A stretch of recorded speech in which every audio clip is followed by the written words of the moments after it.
Hello everyone. Special academy में आप सभी का स्वागत है। हम राकेश यादव सर की मैथमेटिक्स की बुक से मेंसुरेशन के क्वेश्चंस को कर रहे हैं। ये सीरीज का पार्ट 24 है। पार्ट 23 तक हम 460 तक के क्वेश्चंस को कवर कर चुके हैं। अगर आपने पार्ट 23 तक की वीडियोस को नहीं देखा है तो उनको देख लीजिए, उनका लिंक आपको नीचे डिस्क्रिप्शन बॉक्स में मिल जाएगा। आज पार्ट 24 में हम 461 से लेकर के 480 तक के क्वेश्चंस को कवर करेंगे। इस वीडियो की पीडीएफ का लिंक आपको हमारे टेलीग्राम चैनल पर मिल जाएगा और टेलीग्राम का लिंक आपको नीचे डिस्क्रिप्शन बॉक्स में मिल जाएगा।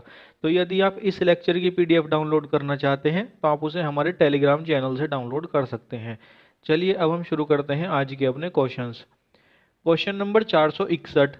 दो भिन्न पदार्थों की गेंदों के भार का अनुपात 8:17 तथा प्रति घन सेंटीमीटर भार का अनुपात 289:64 है। दोनों गेंदों की त्रिज्याओं का अनुपात ज्ञात करें। यहाँ पर देखिए, हमसे पहली लाइन में कहा हुआ है कि दो भिन्न पदार्थों की गेंदों के भार का अनुपात 8:17 है। यहाँ पर देखिए, हमें गेंदों के भार का अनुपात दिया हुआ है। भार को हम इंग्लिश में वेट बोलते हैं। तो हम यहाँ पर पहली गेंद के भार को ले लेंगे W1 और दूसरी गेंद के भार को ले लेंगे W2। तो यहाँ पर हमें W1/W2 दिया हुआ है 8/17।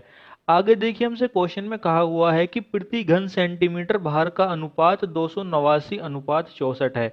देखिए, मैंने आपसे बताया है कि प्रति घन सेंटीमीटर जो यूनिट होती है ये वॉल्यूम की होती है, आयतन की होती है। तो यहाँ पर हमें आयतन भी दिया हुआ है। तो हम यहाँ पर पहली गेंद के आयतन को मान लेंगे V1 और दूसरी गेंद के आयतन को मान लेंगे V2। तो यहाँ पर देखिए, अगर हम दोनों गेंदों के आयतन के अनुपात को निकालेंगे तो ये आ जाएगा V1/V2। अब देखिए, इस आयतन में हम क्या करते हैं, भार के अनुपात की गुणा कर देते हैं। भार का अनुपात हमें दे रखा है 289:64। तो यहाँ पर हम इसकी गुणा कर देते हैं 289/64 से और ये बराबर हो जाएगा 8/17 के। अब देखिए, आप यहाँ पर ये सोचेंगे कि ये 8/17 के बराबर कैसे हो गया। तो इसको आप देखिए एक एग्जाम्पल से सोचिए। जैसे हमारे पास पहले भी क्वेश्चन आए हैं कि मान लीजिए हमारे पास एक खेत है और उस खेत को समतल करने का जो खर्च है वो 10 रुपये प्रति वर्ग मीटर है। और मान लीजिए हमारे पास जो खेत है उसका एरिया है 15 वर्ग मीटर।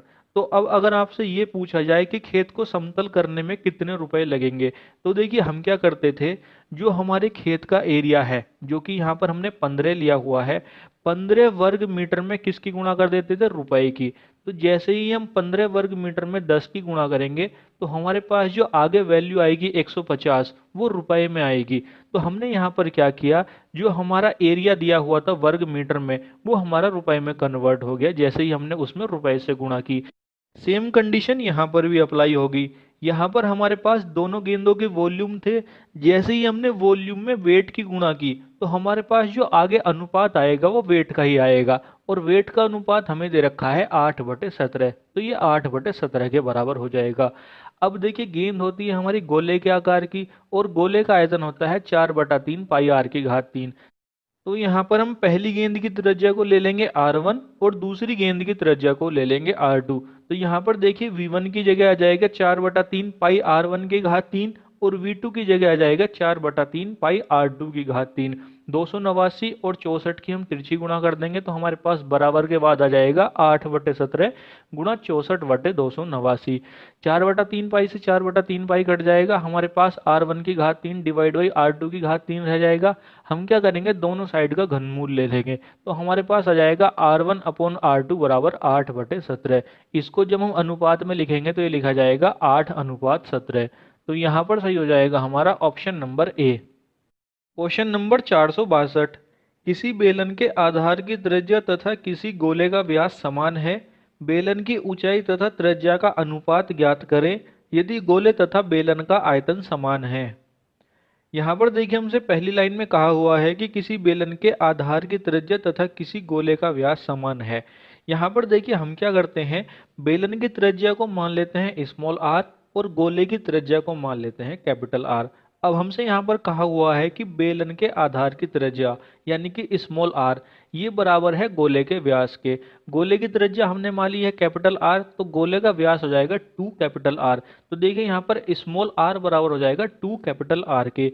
यहाँ से अगर हम कैपिटल R की वैल्यू निकालेंगे तो ये आ जाएगी हमारे पास स्मॉल r डिवाइड बाई 2। अब देखिए हमसे आखिरी लाइन में कहा हुआ है कि यदि गोले तथा बेलन का आयतन समान है। अब देखिए हमें पता है गोले का आयतन होता है 4/3 पाई आर की घात 3 और बेलन का आयतन होता है पाई आर स्क्वायर एच। तो हम क्या करते हैं यहाँ पर इन दोनों को बराबर कर देते हैं। तो यहाँ पर देखिए हमारे पास इक्वेशन आ जाएगी 4/3 पाई कैपिटल आर की घात 3, ये बराबर हो जाएगा पाई आर स्क्वायर एच के। यहाँ पर पाई से पाई कट जाएगा, हमारे पास रह जाएगा 4/3 आर की घात 3। अब देखिए कैपिटल आर की जो वैल्यू है वो है स्मॉल आर डिवाइड बाई 2। तो यहाँ पर हम कैपिटल आर की जगह स्मॉल आर डिवाइड बाई 2 रख देते हैं। तो हमारे पास आ जाएगा 4/3 गुणा स्मॉल आर की घात 3 डिवाइड बाई 8, ये बराबर हो जाएगा आर स्क्वायर एच के। यहाँ से कैलकुलेट करेंगे तो हमारे पास स्मॉल आर की वैल्यू आ जाएगी 6h। अब देखिए हमसे क्वेश्चन में पूछा है बेलन की ऊंचाई तथा त्रिज्या का अनुपात। बेलन की ऊंचाई को हम h लेते हैं और त्रिज्या हमने ली है स्मॉल r, तो हमें यहाँ पर h अनुपात r बताना है। h को हम ऐसे ही रखते हैं, r की वैल्यू आई है 6h, तो r की जगह हम 6h रख देंगे। यहाँ पर h से h कट जाएगा तो हमारे पास अनुपात आ जाएगा 1:6। तो यहाँ पर सही हो जाएगा हमारा option number D. Question number 463, किसी गोले को पिघलाकर शंकुओं में परिवर्तित किया गया। प्रत्येक शंकु की त्रिज्या तथा ऊंचाई गोले की त्रिज्या के बराबर है।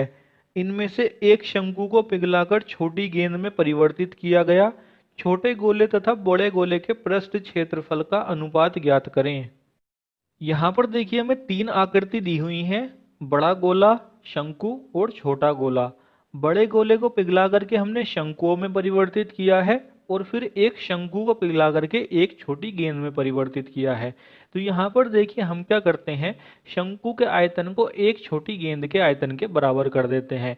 शंकु के बारे में हमसे दूसरी लाइन में कहा हुआ है कि शंकु की त्रिज्या तथा ऊंचाई गोले की त्रिज्या के बराबर है। यहाँ पर ये जो गोला दिया हुआ है ये बड़ा गोला दिया हुआ है। यहाँ पर देखिए हम क्या करते हैं, बड़े गोले की त्रिज्या को मान लेते हैं कैपिटल आर और छोटे गोले की त्रिज्या को मान लेते हैं स्मॉल आर।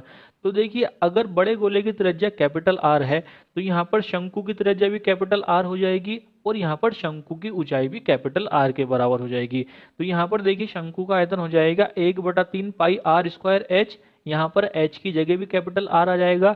ये बराबर हो जाएगा छोटे गोले के आयतन के और छोटे गोले का आयतन हो जाएगा 4/3 पाई स्मॉल आर की घात 3। यहाँ से सॉल्व करेंगे तो हमारे पास कैपिटल आर की घात 3 बराबर आ जाएगा 4 स्मॉल आर की पावर 3। दोनों साइड का घनमूल लेंगे तो हमारे पास कैपिटल आर बराबर आ जाएगा cube root 4 into small R. अब देखिए जो क्यूब रूट 4 है, मैंने आपसे बताया है कि अगर हम इस क्यूब रूट को हटाते हैं तो हम पावर में 1/3 लिख लेते हैं। ऐसे ही अगर हम स्क्वायर रूट को हटाते हैं तो हम पावर में 1/2 लिख लेते हैं। तो यहाँ पर हम क्यूब रूट को हटा करके 4 की पावर लिख लेते हैं 1/3। तो यहाँ पर देखिए कैपिटल आर बराबर हो जाएगा 4 की पावर 1/3 इंटू स्मॉल आर। अब देखिए जो 4 है इसको हम 2 की पावर 2 लिख सकते हैं। तो यहाँ पर हमारे पास कैपिटल आर बराबर हो जाएगा 2 की पावर 2 की पावर 1/3 इंटू आर। अब देखिए अगर किसी संख्या की घात होती है तो दोनों घातों की गुणा हो जाती है। तो यहाँ पर 2 और 1/3 की गुणा हो जाएगी। तो यहाँ पर हमारे पास कैपिटल आर बराबर हो जाएगा 2 की पावर 2/3 इंटू स्मॉल आर। अब देखिए हमसे क्वेश्चन में पूछा है छोटे गोले तथा बड़े गोले के पृष्ठ क्षेत्रफल का अनुपात। गोले का पृष्ठ क्षेत्रफल होता है 4 पाई आर स्क्वायर। तो यहाँ पर छोटे गोले का पृष्ठ क्षेत्रफल हो जाएगा 4 पाई स्मॉल आर स्क्वायर और बड़े गोले का पृष्ठ क्षेत्रफल हो जाएगा 4 पाई कैपिटल आर स्क्वायर। यहाँ पर 4 पाई से 4 पाई कट जाएगा, स्मॉल आर स्क्वायर को हम ऐसे ही रखते हैं। कैपिटल आर की वैल्यू है हमारे पास 2 की पावर 2/3 इंटू स्मॉल आर। इसका जब हम वर्क करेंगे तो हमारे पास आ जाएगा 2 की पावर 4/3 इंटू स्मॉल आर की पावर 2। स्मॉल आर की पावर 2 से स्मॉल आर की पावर 2 कट जाएगी तो हमारे पास आ जाएगा 1:2 की पावर 4/3। तो यहाँ पर सही हो जाएगा हमारा option number D. Question number 464, एक तल लंबवृत्तीय शंकु को समान आयतन वाले दो भागों में विभाजित करता है। यदि तल आधार के समांतर हो तो शंकु की ऊंचाई को किस अनुपात में विभाजित किया जाएगा। यहाँ पर देखिए हमसे कहा हुआ है कि एक तल लंबवृत्तीय शंकु को समान आयतन वाले दो भागों में विभाजित करता है। हम क्या करते हैं, यहाँ पर पहले एक शंकु बना लेते हैं। तो देखिए ये हमारे पास एक शंकु है। अब हमें यहाँ पर एक तल ऐसा बनाना है जो इस शंकु को दो बराबर आयतन वाले भागों में विभाजित करे। तो यहाँ पर देखिए हम इस तरह से एक तल बना लेते हैं। अब ये तल आयतन को दो बराबर भागों में विभाजित कर रहा है, तो हम यहाँ पर इस शंकु के आयतन को अगर दो के बराबर मान लेंगे तो हमारे पास ऊपर वाले भाग का आयतन एक के बराबर हो जाएगा और नीचे वाले भाग का आयतन भी एक के बराबर हो जाएगा। अब देखिए ऊपर वाला जो भाग है ये शंकु के आकार का है। अब अगर भाग शंकु के आकार का होता है तो हमें पता है अगर हम ऊंचाई का घन करते हैं तो हमें आयतन मिल जाता है। अब यहाँ पर हमारे पास आयतन है, तो अगर हम आयतन का घनमूल ले लेंगे तो हमें ऊपर वाले भाग की ऊंचाई मिल जाएगी। ऊपर वाले भाग का आयतन है एक के बराबर, एक का घनमूल लेंगे तो एक ही आता है। तो हमारे पास जो ऊपर वाला शंकुआकार भाग है इसकी ऊंचाई भी एक के बराबर आ जाएगी। अब देखिए हमें निकालनी है नीचे वाले भाग की ऊंचाई, तो हम क्या करते हैं नीचे वाले भाग की ऊंचाई को मान लेते हैं। तो हम यहाँ पर नीचे वाले भाग की ऊंचाई को मान लेते हैं x के बराबर। अब देखिए जो हमारे पास बड़ा शंकु है इसकी ऊंचाई x+1 के बराबर हो चुकी है और इसका आयतन 2 के बराबर है। तो यहाँ पर अगर हम इसकी ऊंचाई का घन कर देंगे तो वो इस शंकु के आयतन के बराबर हो जाएगी। तो यहाँ पर हम x+1 का घन कर देते हैं और इसे आयतन के बराबर कर देते हैं और यहाँ पर आयतन आ जाएगा 2 के बराबर। यहाँ से दोनों साइड का घनमूल लेंगे तो हमारे पास x+1 की वैल्यू आ जाएगी क्यूब रूट 2 के बराबर। एक को दूसरी साइड भेज देंगे तो हमारे पास x की वैल्यू आ जाएगी क्यूब रूट 2 माइनस 1। अब हमसे पूछा है ऊंचाई का अनुपात, तो देखिए ऊपर वाले भाग की ऊंचाई है एक के बराबर और नीचे वाले भाग की ऊंचाई आई है क्यूब रूट 2 माइनस 1 के बराबर। तो यहाँ पर देखिए ऊंचाई का अनुपात आ जाएगा 1 अनुपात क्यूब रूट 2 माइनस 1। तो यहाँ पर सही हो जाएगा हमारा option number C. Question number 465, वर्ग की प्रत्येक भुजा को 50% बढ़ाने पर नए वर्ग तथा दिए गए वर्ग के क्षेत्रफल का अनुपात क्या होगा। यहाँ पर देखिए हमें एक परसेंटेज दी हुई है 50%। 50% को हम क्या करते हैं भिन्न के रूप में लिख लेते हैं। 50% को भिन्न के रूप में हम 1/2 लिखते हैं। अब हमसे कहा गया है कि वर्ग की प्रत्येक भुजा को 50% बढ़ाने पर हम क्या करते हैं यहाँ पर पहले वर्ग की भुजा को मान लेते हैं A1 और 50% बढ़ाने के बाद की भुजा को मान लेते हैं A2। तो देखिए अगर हम यहाँ पर A1 को 2 के बराबर ले लेंगे तो यहाँ पर A2 3 के बराबर हो जाएगा। यहाँ पर हम हर में अंश को ऐड कर देंगे तो 2 में जब हम 1 को ऐड करेंगे तो हमारे पास A2 की वैल्यू 3 के बराबर आ जाएगी। अब देखिए अगर हमारे पास वर्ग की भुजा का अनुपात आ चुका है तो हम यहाँ पर वर्ग के क्षेत्रफल का अनुपात निकाल सकते हैं। हम यहाँ पर क्या करेंगे वर्ग की भुजा का वर्ग कर देंगे तो यहाँ पर हमारे पास V1 आ जाएगा 4 और V2 आ जाएगा 9। अब देखिए जो A1 थी ये हमारे पास पुराने वर्ग की भुजा थी और A2 नए वर्ग की भुजा थी। हमसे क्वेश्चन में पूछा है नए वर्ग और दिए गए वर्ग का क्षेत्रफल का अनुपात। तो यहाँ पर हमें नए वर्ग के क्षेत्रफल को पहले रखना है और पुराने वर्ग के क्षेत्रफल को बाद में रखना है।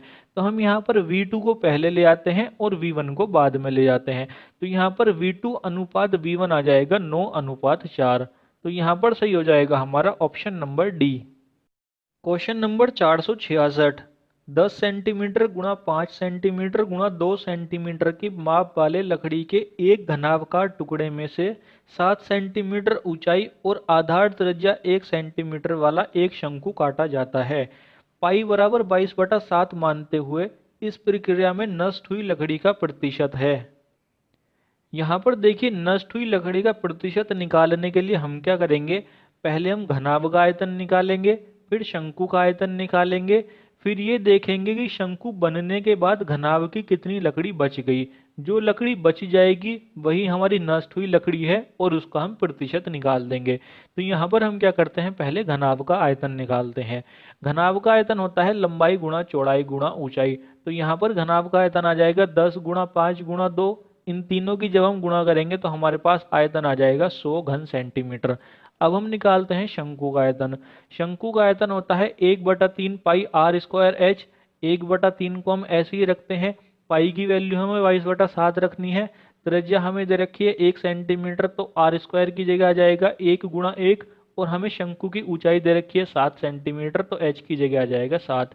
यहाँ से कैलकुलेट करेंगे तो हमारे पास शंकु का आयतन आ जाएगा 22/3 घन सेंटीमीटर। अब हम निकालते हैं नष्ट हुई लकड़ी का आयतन। नष्ट हुई लकड़ी का आयतन निकालने के लिए हम घनाभ के आयतन में से शंकु के आयतन को घटा देंगे। तो 100 में से जब हम 22/3 घटाते हैं तो हमारे पास नष्ट हुई लकड़ी का आयतन आ जाता है 278/3 घन सेंटीमीटर। अब यहाँ पर देखिए एक बात समझिए, ये जो हमारे पास नष्ट हुई लकड़ी आई है 278/3, ये यहाँ पर नष्ट हुई लकड़ी का प्रतिशत भी है। प्रतिशत कैसे है? यहाँ पर देखिए जो हमें नष्ट हुई लकड़ी का प्रतिशत निकालना है वो हमें घनाभ के रेस्पेक्ट में निकालना है।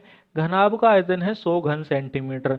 तो मैंने आपसे बताया है 100 अगर हमारे पास वैल्यू होती है तो उसका परसेंटेज और वैल्यू हमेशा बराबर होती है। जैसे आप 100 का 20% निकालेंगे तो वो 20 के बराबर ही आता है। 100 का अगर आप 50% निकालेंगे तो वो 50 के बराबर ही आएगा।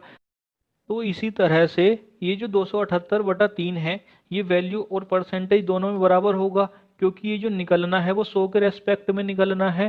तो यहाँ पर हम क्या करते हैं, इस 278/3 को सीधा परसेंटेज में कन्वर्ट कर लेते हैं। 278/3 को जब हम परसेंटेज में कन्वर्ट करते हैं तो ये आ जाता है हमारे पास 92.2/3%। यहाँ पर देखिए अगर आप इसको इस तरह से समझ पाए तो ठीक है, अगर नहीं समझ पाए तो आपको क्या करना है, नष्ट हुई लकड़ी का आयतन 278/3, इसको डिवाइड करना है घनाभ के आयतन से जो कि है 100, और इसकी गुणा कर देनी है 100 से, क्योंकि हमें परसेंटेज में कन्वर्ट करना है। फिर आप इसको वहां से कैलकुलेट करेंगे तब भी हमारे पास ये 92.2/3% ही आएगा। तो यहाँ पर सही है हमारा option number A. Question number 467, यदि एक बेलन की त्रिज्या 50% कम कर दी जाए और ऊंचाई 50% बढ़ा दी जाए तो बेलन का आयतन कितना घट जाएगा? यहाँ पर देखिए इस क्वेश्चन को हम दो तरीके से सॉल्व करेंगे। एक तो सॉल्व करेंगे परसेंटेज को भिन्न में कन्वर्ट करके, और दूसरा हम सॉल्व करेंगे a plus B plus A B divide by 100 वाले फॉर्मूले से। यहाँ पर हम पहले परसेंटेज को भिन्न में कन्वर्ट करके इस क्वेश्चन को सॉल्व कर लेते हैं। यहाँ पर देखिए इस क्वेश्चन में हमें एक ही परसेंटेज दो बार दी हुई है।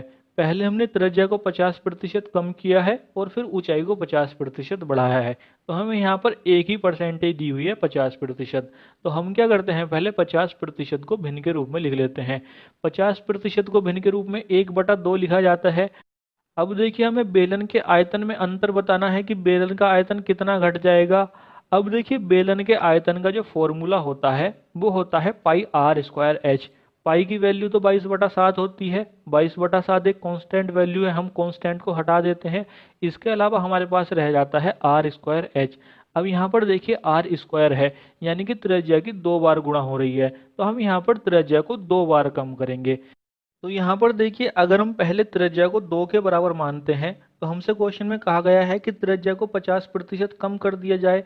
तो 2 का जब हम 50% निकालेंगे तो वो 1 के बराबर आ जाएगा। 2 में से 1 घटाएंगे तो हमारी त्रिज्या 1 के बराबर रह जाएगी। तो जो त्रिज्या पहले हमारे पास 2 के बराबर थी वो अब 1 के बराबर रह जाएगी। अब हमारे पास r² है, तो हम इस स्टेप को एक बार फिर से रिपीट करेंगे। तो एक बार फिर से अगर हमारे पास त्रिज्या 2 के बराबर है तो वो फिर से घट करके 1 के बराबर रह जाएगी। अब देखिए आगे हमसे कहा गया है कि ऊंचाई को 50% बढ़ा दिया जाए। तो यहाँ पर हम क्या करेंगे, फिर से ऊंचाई को 2 के बराबर मान लेते हैं। अगर ऊंचाई 2 के बराबर है तो 2 का 50% 1 के बराबर हो जाएगा, तो हमारी ऊंचाई बढ़ करके 3 के बराबर हो जाएगी।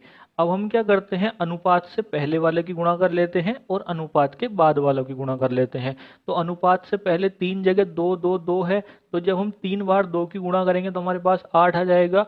और अनुपात के बाद 1 1 और 3 है, तो जब हम इन तीनों की गुणा करेंगे तो हमारे पास 3 आ जाएगा।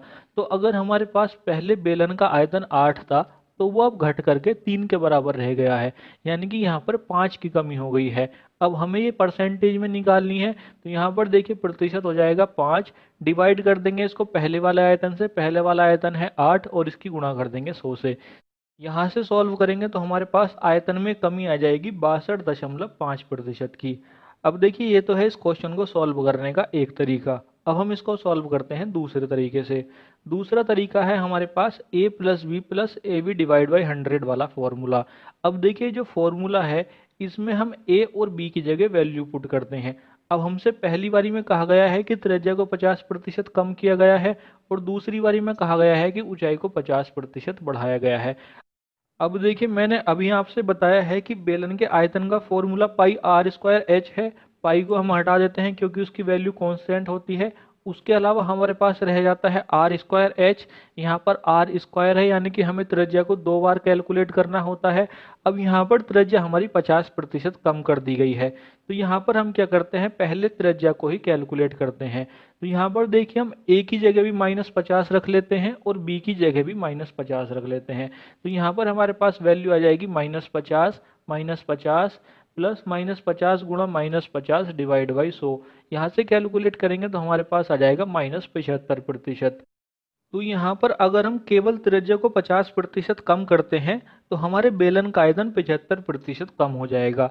अब हमें ऊंचाई को 50% बढ़ाना है, तो हम फिर से a plus B plus A B divide by 100 वाला फॉर्मूला लगा देते हैं।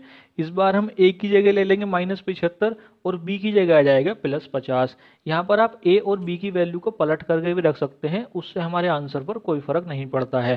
तो यहाँ पर देखिए हमारे पास इक्वेशन आ जाएगी -75 प्लस 50 प्लस -75 गुणा 50/100। यहाँ से कैलकुलेट करेंगे तो हमारे पास आयतन में कमी आ जाएगी 62.5% की। यहाँ पर ये जो माइनस है ये कमी को प्रदर्शित करता है, तो यहाँ पर सही हो जाएगा हमारा ऑप्शन नंबर सी।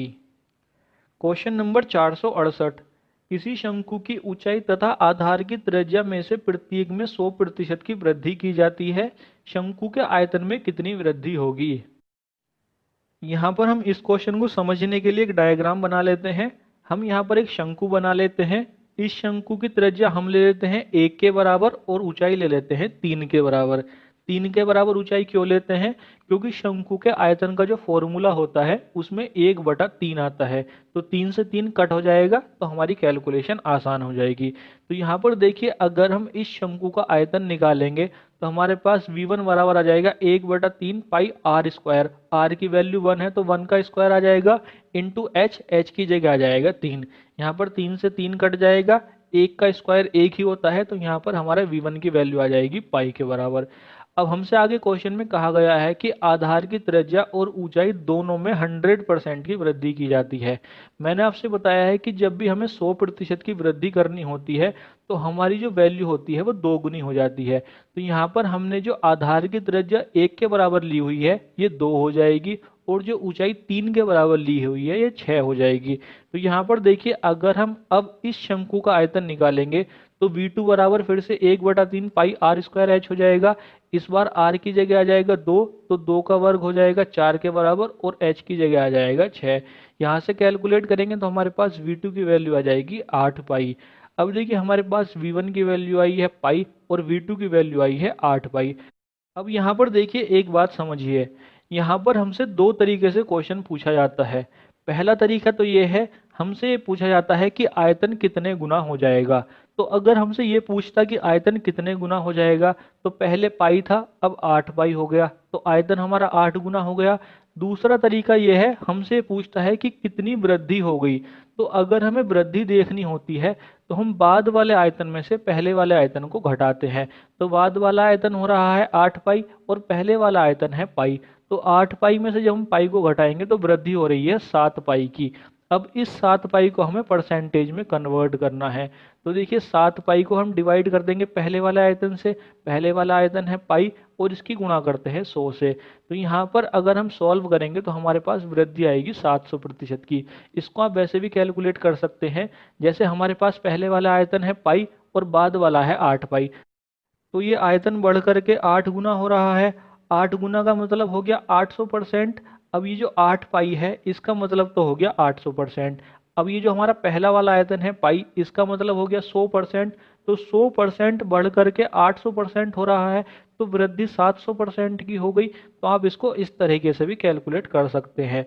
तो यहाँ पर सही है हमारा option number A. Question number 469, 15 centimetre त्रिज्या वाले लकड़ी के गोले में से 15 सेंटीमीटर ऊंचे तथा 30 सेंटीमीटर व्यास वाला एक शंकु काटा गया। इस्तेमाल हुए भाग का प्रतिशत ज्ञात करें। यहाँ पर देखिए हमें इस्तेमाल हुए भाग का प्रतिशत बताना है। इस्तेमाल हुआ भाग उतना ही होगा जितना शंकु का आयतन होगा, क्योंकि हम लकड़ी के गोले को काट करके शंकु बना रहे हैं। तो जितना आयतन शंकु का होगा उतना ही भाग इस्तेमाल हुआ होगा। तो यहाँ पर हम शंकु के आयतन को गोले के आयतन से डिवाइड कर देंगे। तो यहाँ पर देखिए इस्तेमाल भाग का प्रतिशत बराबर आ जाएगा शंकु का आयतन। शंकु का आयतन होता है 1/3 पाई आर स्क्वायर एच। यहाँ पर देखिए हमें व्यास दिया हुआ है 30 सेंटीमीटर। अगर व्यास 30 सेंटीमीटर है तो त्रिज्या 15 सेंटीमीटर के बराबर हो जाएगी।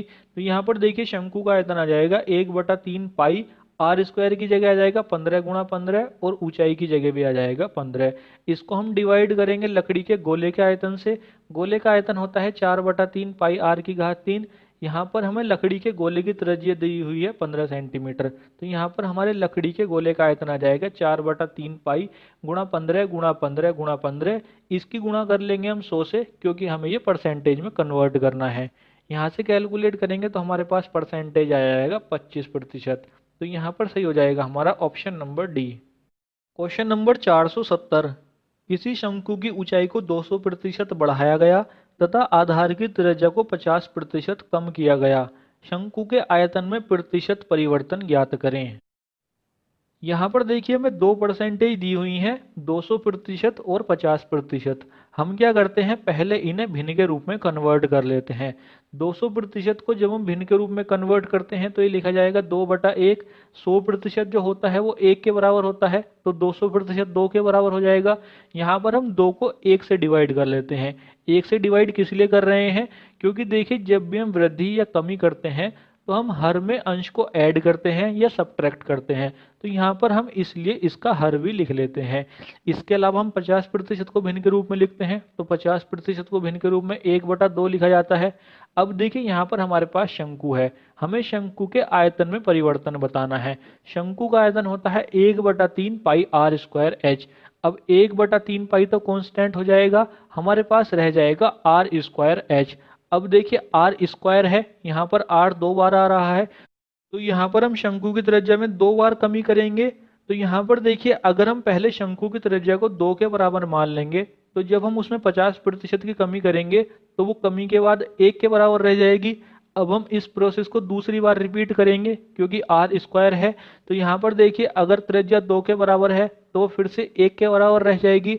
अब देखिए हमसे पहली लाइन में कहा हुआ है कि शंकु की ऊंचाई को 200% बढ़ाया गया।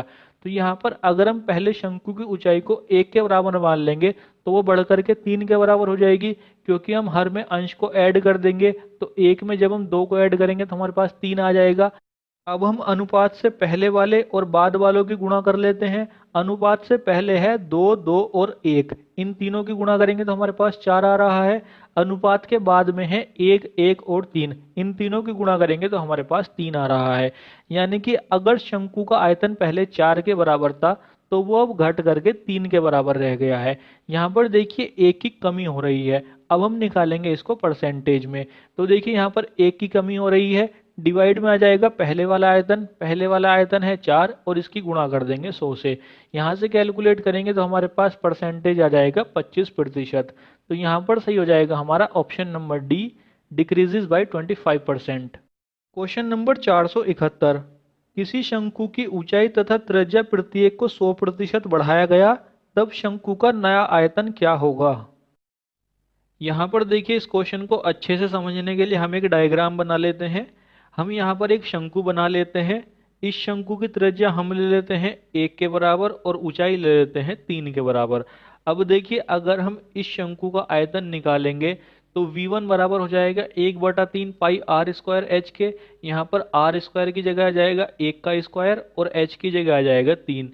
तो यहाँ से हमारे पास इस शंकु का आयतन आ जाएगा पाई के बराबर। अब हमसे क्वेश्चन में कहा गया है कि शंकु की ऊंचाई तथा त्रिज्या प्रत्येक को 100% बढ़ाया गया। 100% बढ़ाने का मतलब है उनको 2 गुना कर दिया गया है। तो यहाँ पर हमारे पास जो ऊंचाई 3 के बराबर है ये 6 हो जाएगी, और जो हमारे पास त्रिज्या 1 के बराबर है ये 2 के बराबर हो जाएगी। तो यहाँ पर देखिए अब अगर हम इस शंकु का आयतन निकालेंगे तो शंकु का आयतन फिर से 1/3 पाई आर स्क्वायर एच हो जाएगा। इस बार हमारे पास त्रिज्या 2 है तो यहाँ पर 2 का वर्ग हो जाएगा, और ऊंचाई 6 है तो h की जगह 6 आ जाएगा।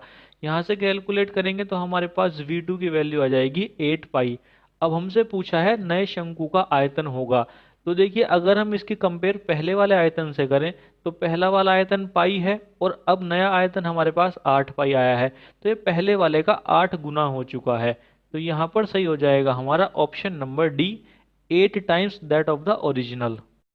क्वेश्चन नंबर 472, किसी बेलन की ऊंचाई को 15% बढ़ाया गया तथा त्रिज्या को 10% कम किया गया, उसके तिर्यक पृष्ठ क्षेत्रफल में प्रतिशत परिवर्तन ज्ञात करें। यहाँ पर देखिए इस क्वेश्चन को हम a plus B plus A B divide by 100 वाले फॉर्मूले से सॉल्व करेंगे। यहाँ पर देखिए हमसे बेलन के तिर्यक पृष्ठ क्षेत्रफल में प्रतिशत परिवर्तन पूछा है। बेलन का तिर्यक पृष्ठ क्षेत्रफल होता है 2πr/h। अब अगर हम इस तिर्यक पृष्ठ क्षेत्रफल के फॉर्मूले में देखें तो यहाँ पर 2π जो है ये कांस्टेंट है।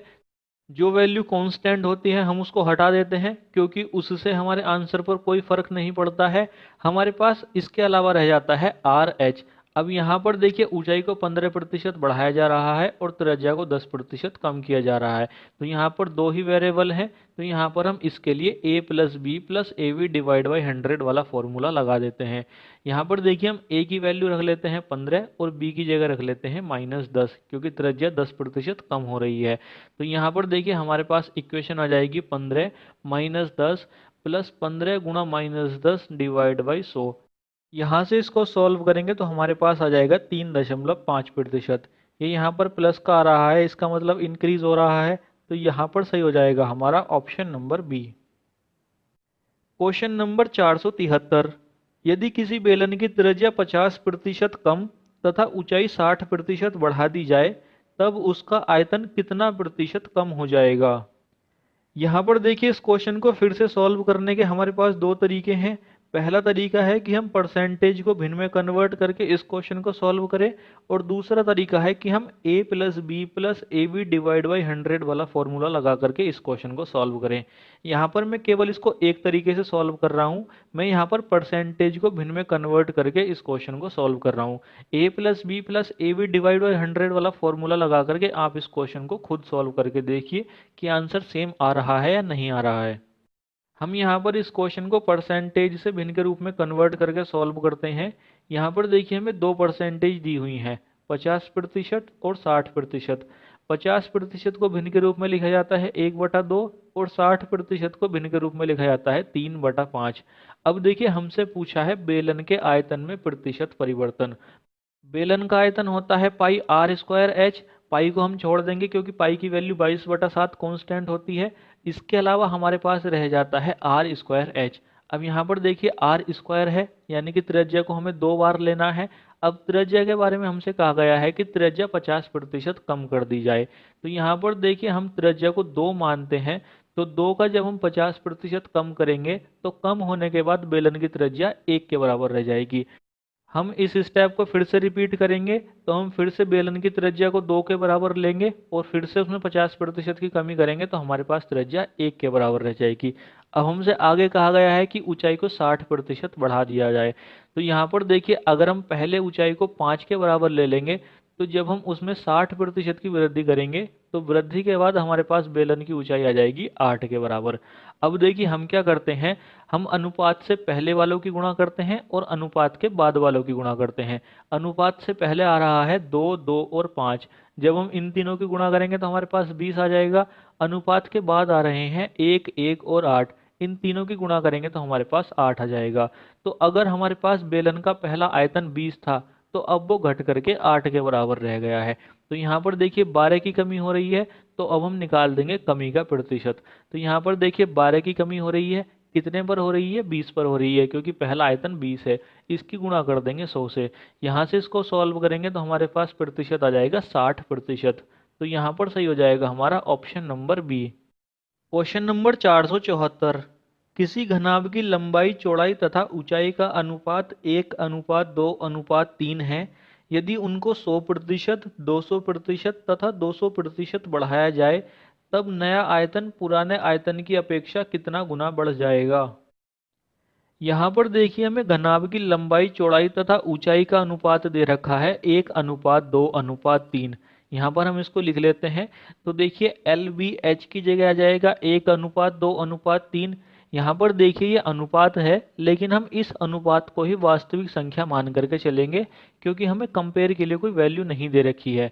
जब तक हमें कंपेयर के लिए कोई वैल्यू ना मिले, तो हमें जो अनुपात दिया हुआ होता है हम उसी को वास्तविक मान लेते हैं।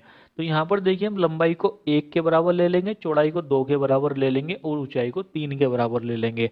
अब देखिए हमसे क्वेश्चन में पूछा है कि नया आयतन पुराने की अपेक्षा कितने गुना बढ़ जाएगा। तो यहाँ पर हम क्या करते हैं, पहले इस पुराने आयतन को कैलकुलेट करते हैं। घनाभ का आयतन होता है लंबाई गुणा चौड़ाई गुणा ऊंचाई। यहाँ पर हम 1, 2 और 3 की गुणा करते हैं, तो हमारे पास पुराने घनाभ का आयतन आ जाता है 6 के बराबर। अब देखिए हमसे क्वेश्चन में कहा गया है कि लंबाई को 100% बढ़ाया जाए। 100% बढ़ाने का मतलब मैंने आपसे बताया है कि उसको 2 गुना कर दिया जाए। तो यहाँ पर हम 1 का 2 गुना कर देते हैं तो 2 आ जाएगा। आगे कहा गया है कि चौड़ाई को 200% बढ़ाया जाए। चौड़ाई है हमारे पास 2 के बराबर। अब देखिए अगर हम इसको ये माने कि हम चौड़ाई को भी 100% बढ़ाएं, तो हम क्या करते, 2 को 2 गुना कर देते, यानी कि हम 2 में 2 ही ऐड कर देते। अब अगर हम 2 में 2 एक ही बार ऐड कर रहे हैं, तो हम 100% बढ़ा रहे हैं। हमें बढ़ाना है 200%। तो हम फिर से एक बार और 2 को ऐड कर देते हैं। तो यहाँ पर हम 2 को 2 बार ऐड करेंगे। तो यहाँ पर हमारे पास 2 की वैल्यू बढ़ करके हो जाएगी 6 के बराबर। यहाँ पर देखिए अगर आप इसको इस तरीके से समझ पाए तो ठीक है, वरना आप इसको कैलकुलेट करके भी निकाल सकते हैं। जैसे देखिए शुरू में हमसे कहा गया है कि लंबाई को 100% बढ़ाया जाए। लंबाई है हमारे पास 1 के बराबर, तो 1 को अगर हम 100% बढ़ाते हैं तो हम किस तरह से करते हैं। तो यहाँ पर देखिए हम पहले लंबाई को लिख लेते हैं, लंबाई हमारी 1 के बराबर। फिर इसमें हम ऐड करते हैं 1 का 100%। प्रतिशत को हटाते हैं तो हम डिवाइड करते हैं 100 से। जब हम 100 से डिवाइड करेंगे तो यहाँ पर 100 से 100 कट जाएगा, हमारे पास रह जाएगा 1 प्लस 1। इन दोनों को ऐड करेंगे तो हमारे पास आ जाता है 2।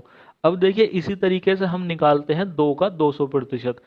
तो हम यहाँ पर पहले 2 को लिख लेते हैं, फिर आगे इसमें ऐड करते हैं 2 का 200%। अब प्रतिशत को हटाते हैं तो फिर से हम डिवाइड करेंगे 100 से, तो यहाँ पर आ जाएगा 2 प्लस 2 गुणा 2। पहले हम गुणा करेंगे बोर्ड मास के नियम से, तो 2 गुणा 2 4 हो जाएगा, और 4 में हम 2 ऐड करेंगे तो हमारे पास 6 आ जाएगा। इसी तरीके से हम निकाल लेते हैं 3 का 200%। तो देखिए हम पहले 3 को लिखेंगे, फिर 3 का 200%। प्रतिशत को हटाएंगे तो हम डिवाइड करेंगे 100 से, 100 से 200 कट जाएगा 2 बार, तो हमारे पास रह जाएगा 3 प्लस 3 गुणा 2। बोर्ड मास के नियम से जब हम इसको सॉल्व करेंगे तो हम यहाँ पर पहले गुणा करेंगे, 3 की 2 से गुणा करेंगे तो हमारे पास 6 आ जाएगा, और 6 में जब हम 3 ऐड करेंगे तो हमारे पास 9 आ जाएगा। तो जो ऊंचाई हमारे पास 3 है, ये बढ़ करके 9 के बराबर हो जाएगी। अब देखिए हमारे पास नए घनाभ की भुजाएं आ चुकी हैं। अब हम निकालते हैं नए घनाभ का आयतन। तो घनाभ का आयतन फिर से लंबाई गुणा चौड़ाई गुणा ऊंचाई हो जाएगा। तो यहाँ पर हम 2, 6 और 9 की गुणा करते हैं तो हमारे पास आ जाता है 108।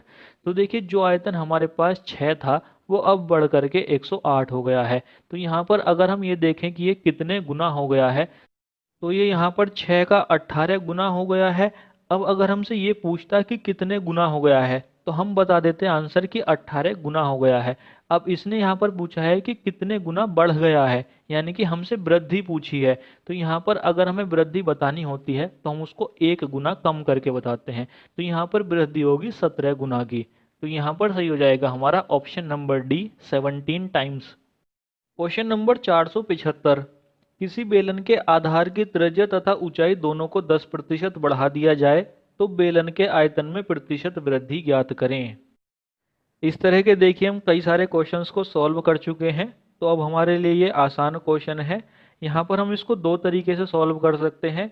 पहले तरीके में हम परसेंटेज को भिन्न में कन्वर्ट करके सॉल्व कर सकते हैं, और दूसरे तरीके में हम a plus B plus A B divide by 100 वाला फॉर्मूला लगा करके सॉल्व कर सकते हैं। यहाँ पर मैं आपको फिर से एक ही तरीके से सॉल्व करके दिखा रहा हूँ।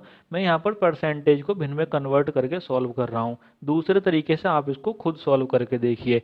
तो यहाँ पर देखिए अगर हम 10% को भिन्न के रूप में कन्वर्ट करते हैं, तो हम 10% को भिन्न के रूप में 1/10 लिखते हैं।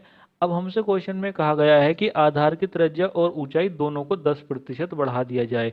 अब यहाँ पर दोनों को ही बढ़ाया जा रहा है, और हमसे आयतन में वृद्धि पूछी जा रही है। बेलन का आयतन होता है पाई आर स्क्वायर एच। पाई को हम हटा देंगे क्योंकि पाई की वैल्यू 22/7 कांस्टेंट होती है। हमारे पास रह जाता है आर स्क्वायर। तो यहाँ पर देखिए अगर हम बेलन की पहली त्रिज्या को 10 के बराबर मान लेंगे, तो 10 में जब हम 10% की वृद्धि करेंगे तो वो बढ़ करके 11 के बराबर हो जाएगी। अब आर स्क्वायर होता है तो हम इस स्टेप को 2 बार चलेंगे, तो यहाँ पर हम 10 को 11 2 बार कर देंगे। अब हमसे आगे कहा गया है कि ऊंचाई को भी 10% बढ़ाया जाए, तो ऊंचाई को अगर हम 10 के बराबर लेंगे तो ऊंचाई भी बढ़ करके 11 के बराबर हो जाएगी। अब हम अनुपात से पहले और अनुपात के बाद वालों की गुणा कर लेते हैं। अनुपात से पहले है 10 गुणा 10 गुणा 10, इन तीनों की गुणा करेंगे तो हमारे पास 1000 आ जाएगा। अनुपात के बाद है 11 गुणा 11 गुणा 11, इन तीनों की गुणा करेंगे तो हमारे पास 1331 आ जाएगा। तो यहाँ पर देखिए जो आयतन पहले 1000 था वो अब बढ़ करके 1131 हो चुका है। तो यहाँ पर 331 की वृद्धि हो रही है, तो यहाँ पर हम निकाल देंगे वृद्धि का प्रतिशत। तो देखिए यहाँ पर 331 की वृद्धि हो रही है, डिवाइड कर देंगे हम इसको पहले वाले आयतन से। पहले वाला आयतन है 1000 और इसकी गुणा कर देंगे 100 से। यहाँ से इसको सॉल्व करेंगे तो हमारे पास वृद्धि का प्रतिशत आ जाएगा 33.1%। तो यहाँ पर सही हो जाएगा हमारा option number C. Question number 476, किसी शंकु की ऊंचाई 100% बढ़ा दी जाए तो आयतन में प्रतिशत परिवर्तन ज्ञात करें। देखिए काफ़ी सिंपल क्वेश्चन है, बस यहाँ पर आपको थोड़ा सा ध्यान देने की ज़रूरत है। यहाँ पर देखिए हमसे कहा गया है कि शंकु की ऊंचाई 100% बढ़ा दी जाए तो आयतन में प्रतिशत परिवर्तन ज्ञात करें। अगर हम शंकु के आयतन का फॉर्मूला देखें तो वो होता है 1/3 पाई r स्क्वायर एच। इस आयतन के फॉर्मूले में जो ऊंचाई आती है वो एक बार आती है, तो जितना परिवर्तन हम शंकु की ऊंचाई में करेंगे उतना ही परिवर्तन शंकु के आयतन में भी हो जाएगा। तो यहाँ पर अगर हम ऊंचाई में 100% की वृद्धि कर रहे हैं तो शंकु का आयतन भी 100% बढ़ जाएगा। यहाँ पर देखिए आप इसको इस तरीके से भी सॉल्व कर सकते हैं, आप चाहे तो इसको कैलकुलेट करके भी निकाल सकते हैं। यहाँ पर देखिए हम एक शंकु बना लेते हैं, इस शंकु की त्रिज्या ले लेते हैं r के बराबर और ऊंचाई ले लेते हैं 3h के बराबर। अब हम निकालते हैं इस शंकु का आयतन। शंकु का आयतन होता है 1/3 पाई r स्क्वायर एच। यहाँ पर r की जगह r ही रहेगा लेकिन h की जगह 3h आ जाएगा। तो यहाँ पर हमारे पास इस शंकु का आयतन आ जाएगा पाई r स्क्वायर एच। अब हमसे कहा गया है ऊंचाई को 100% बढ़ा दिया जाए। 100% बढ़ाने का मतलब मैंने आपसे बताया है कि उसको 2 गुना कर दिया जाए। तो जो ऊंचाई हमारे पास 3h है ये दोगुनी होकर के 6h के बराबर हो जाएगी। तो देखिए अगर हम अब इस शंकु का आयतन निकालेंगे तो फिर से 1/3 पाई r स्क्वायर एच हो जाएगा। r की जगह इस बार r ही रहेगा लेकिन h की जगह 6h हो जाएगा। यहाँ से इसको कैलकुलेट करेंगे तो हमारे पास शंकु का आयतन आ जाएगा 2 पाई r स्क्वायर एच। तो यहाँ पर देखिए जो आयतन हमारे पास पहले पाई r स्क्वायर एच था वो अब 2 गुना होकर के 2 पाई r स्क्वायर एच हो गया है। अब यहाँ पर देखिए 2 गुना हो रहा है, 2 गुना होने का मतलब मैंने आपसे बताया है कि उसमें 100% की वृद्धि हो रही है। तो यहाँ पर आप इसको इस तरीके से भी कैलकुलेट कर सकते हैं। तो यहाँ पर सही है हमारा option number A. Question number 477, एक अर्धगोलाकार कप जिसकी त्रिज्या 4 सेंटीमीटर है कॉफी से पूर्ण भरा है। कॉफी को 8 सेंटीमीटर त्रिज्या तथा 16 सेंटीमीटर ऊंचे शंक्वाकार कप में उलट दिया गया। शंकु के खाली भाग का प्रतिशत ज्ञात करें। यहाँ पर देखिए शंकु के खाली भाग का प्रतिशत निकालने के लिए हम क्या करेंगे, हम पहले शंकु के भरे भाग का प्रतिशत निकालेंगे। जब हमारे पास शंकु के भरे भाग का प्रतिशत आ जाएगा फिर हम उसको 100 में से घटा करके शंकु के खाली भाग का प्रतिशत निकाल लेंगे। अब देखिए हमें निकालना है शंकु के भरे भाग का प्रतिशत। तो देखिए शंकु के भरे भाग का प्रतिशत निकालने के लिए हम क्या करेंगे, हम पहले अर्धगोलाकार कप का आयतन निकालेंगे। अर्धगोलाकार कप का आयतन क्यों निकालेंगे, क्योंकि हमने अर्धगोलाकार कप की कॉफी को एक शंक्वाकार कप में पलटा है। तो हमारे पास ये जो शंक्वाकार कप है इसमें उतनी ही कॉफी आएगी जितनी हमारे पास अर्धगोलाकार कप में है। तो हम यहाँ पर पहले अर्धगोलाकार कप का आयतन निकालेंगे, उसको हम डिवाइड करेंगे शंक्वाकार कप के आयतन से और उसकी गुणा करेंगे 100 से, क्योंकि हमें इसको प्रतिशत में कन्वर्ट करना है। तो देखिए शंकु के भरे भाग का प्रतिशत बराबर हो जाएगा अर्धगोलाकार कप का आयतन। अर्धगोले का आयतन होता है 2/3 पाई r⁻³ हमें यहाँ पर अर्धगोलाकार कप की त्रिज्या दे रखी है 4 सेंटीमीटर, तो यहाँ पर r⁻³ की जगह आ जाएगा 4 गुणा 4 गुणा 4। इसको हम डिवाइड करेंगे शंकु के आयतन से। शंकु का आयतन होता है 1/3 पाई r⁻² एच। हमें यहाँ पर शंकु की त्रिज्या दे रखी है 8 सेंटीमीटर, तो आर स्क्वायर की जगह आ जाएगा 8 गुणा 8, और ऊंचाई दे रखी है 16 सेंटीमीटर, तो एच की जगह आ जाएगा 16। इसकी हम गुणा कर देंगे 100 से। इसको जब हम सॉल्व करेंगे तो हमारे पास शंकु के भरे भाग का प्रतिशत आ जाएगा 12.5%।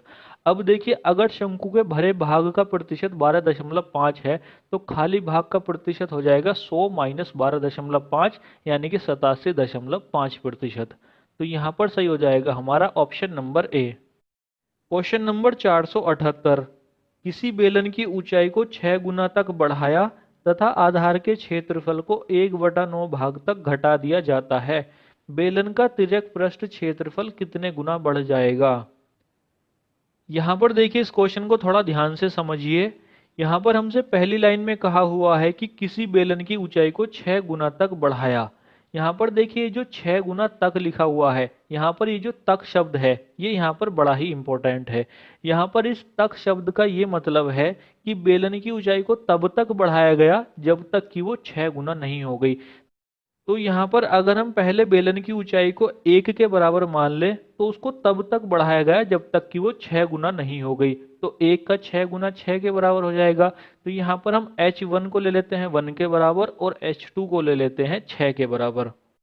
आगे हमसे क्वेश्चन में कहा हुआ है कि आधार के क्षेत्रफल को 1/9 भाग तक घटा दिया जाता है। बेलन का जो आधार होता है वो वृत्ताकार होता है, और वृत्त का क्षेत्रफल होता है पाई आर स्क्वायर। तो यहाँ पर हम पहले जो त्रिज्या मानेंगे वो r1 मानेंगे, और बाद में जो त्रिज्या मानेंगे उसको r2 मानेंगे। तो यहाँ पर देखिए, अगर हम पहले बेलन के आधार के क्षेत्रफल को देखें तो वो पाई r1 स्क्वायर हो जाएगा। तो इसको अगर हम 9 पाई के बराबर माने, तो इसको तब तक घटाया गया जब तक कि ये 1/9 भाग तक नहीं रह गया है। तो 9 पाई का अगर हम 1/9 भाग निकालेंगे तो वो आ जाएगा पाई के बराबर। तो यहाँ पर पाई r2 स्क्वायर बराबर हो जाएगा पाई के। यहाँ से अगर हम r1 की वैल्यू निकालेंगे तो r1 की वैल्यू आ जाएगी 3 के बराबर, और r2 की वैल्यू निकालेंगे तो r2 की वैल्यू आ जाएगी 1 के बराबर। अब हमसे क्वेश्चन में पूछा है कि बेलन का तिर्यक पृष्ठ क्षेत्रफल कितने गुना बढ़ जाएगा। तो हम यहाँ पर क्या करते हैं, पहली वाली कंडीशन में बेलन का तिर्यक पृष्ठ क्षेत्रफल कैलकुलेट कर लेते हैं, और दूसरी वाली कंडीशन में बेलन का तिर्यक पृष्ठ क्षेत्रफल कैलकुलेट कर लेते हैं। बेलन का तिर्यक पृष्ठ क्षेत्रफल होता है 2 पाई आर एच। तो यहाँ पर पहली वाली कंडीशन में बेलन का तिर्यक पृष्ठ क्षेत्रफल हो जाएगा 2 पाई r1h1, और दूसरी कंडीशन में बेलन का तिर्यक पृष्ठ क्षेत्रफल हो जाएगा 2 पाई r2h2। अब यहाँ पर देखिए, r1h1 की वैल्यू है 1 और 3, तो यहाँ पर आ जाएगा 2 पाई 3 इंटू 1, और दूसरी कंडीशन में r2 और h2 की वैल्यू है 1 और 6, तो यहाँ पर आ जाएगा 2 पाई 1 इंटू 6। यहाँ से अगर हम पहली वाली कंडीशन को कैलकुलेट करेंगे तो हमारे पास आ जाएगा 6 पाई, और जब हम दूसरी वाली कंडीशन में कैलकुलेट करेंगे तो हमारे पास आ जाएगा 12 पाई। तो यहाँ पर देखिए, 6 पाई बढ़ करके 12 पाई हो चुका है। तो यहाँ पर ये 2 गुना हो चुका है। तो बेलन का तिर्यक पृष्ठ क्षेत्रफल 2 गुना हो जाएगा। तो यहाँ पर सही हो जाएगा हमारा option number A. Question number 479। किसी गोले की त्रिज्या 2 गुनी की जाए तब संपूर्ण पृष्ठ क्षेत्रफल कितने गुना हो जाएगा?